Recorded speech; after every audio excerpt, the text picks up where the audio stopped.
All right, so you guys also were wondering what might you do as a pre-workout routine with these exercises. So it's gonna look exactly the same. The only thing about it is I'm gonna do them quicker, kind of popping in and out of them, and not staying there for 2 to 3 minutes. I don't want to stay in any stretch for 2 to 3 minutes before I work out or before I run. It puts things in a lengthened position, and a lengthened position is not a state we need to be in when we're trying to move quickly, okay? So that sets you up for failure as far as mobility goes. But what we want to focus on, getting the increased motion so that you can use your strength through a dynamic range of motion, right? So let's start with the couch stretch. And so with the couch stretch, I'm going to get a chair or the wall or the bed or the couch, and then I'm going to get in that position, right? And then all I'm going to do here is I'm going to come up to my position that I know I can do. So I already know I'm kind of in the level 3 range. I'm going to draw the belly button in. I'm going to squeeze the glute. 1, 2, 3, 4, 5. 1, 2, 3, 4, 5. So really trying to drive that hip extension. And probably doing like 5 or so on each side.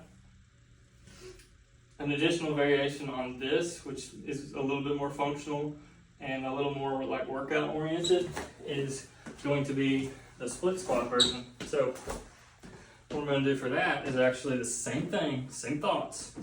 I'm going to get down into that couch stretch position where that knee is down, shin as vertical as I can get it, and I'm going to do those glute squeezes here.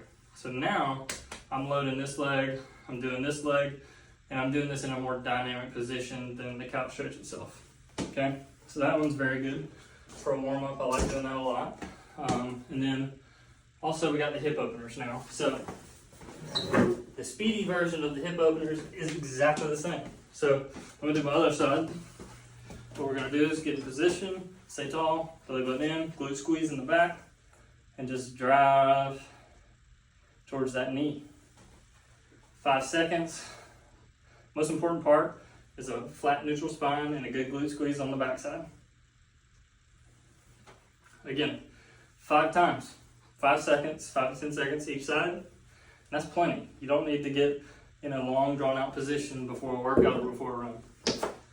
All right, and then we got the kettlebell flexion. So off the step, you're just gonna do a few of those. You're not in a hurry or anything and not trying to cause any pain, but just go ahead and get down like this, and then just deep breath, and then relax.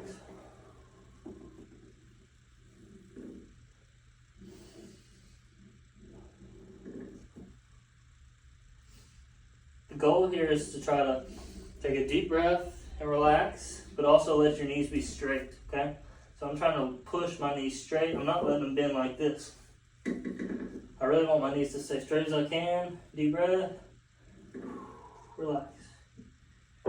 So I may do like 1 cycle of that before I work out, but I really like that one afterwards, because if I'm really tight anywhere here to here, that's going to loosen that up, okay? And then the banded hip mobilization is excellent before a workout, just to get things moving. I like this one quickly on each side with a heavy band again. So knee up and just kicking up and squeezing, kicking up and squeezing. See how I'm moving a little more quickly through this right now? That's because I'm trying to do this as a warm up, right? I'm trying to flex the quad, get the pull back here. Another thing for the hamstrings that I love to do as a warm up is going to be the deadlift with the weight. So similar to the flexion on the step with the weight, I'm going to get in the same position, but my back has to be totally straight. So I'm going to go down with the back straight, knees bent slightly till I feel the hamstrings pull. Deep breath, relax. But my back is straight. This is hard to control if you don't have good core stability. So if you have really good core stability, this is great. If you don't, might not be so good until you learn to control that. But a good deadlift prior to running can really help with the hips, getting the hips to fire, as well as getting the hamstrings to lengthen a little bit. So you're a lot less likely to pull a hamstring if you do that. Okay. And then the pre-overhead lifting stuff. So any overhead press and stuff like that, that lat prayer stretch is great for that too. So again, we're just here, getting in those positions, down and back, pulling towards my feet, back up. And so this again, just maybe 5 times or so, not going crazy with it, but just getting the mobility there. So when you lift overhead, you avoid that impingement in the shoulder, okay? And like I said before, if you have any questions or need help specifically, just reach out to me. I'll be glad to help.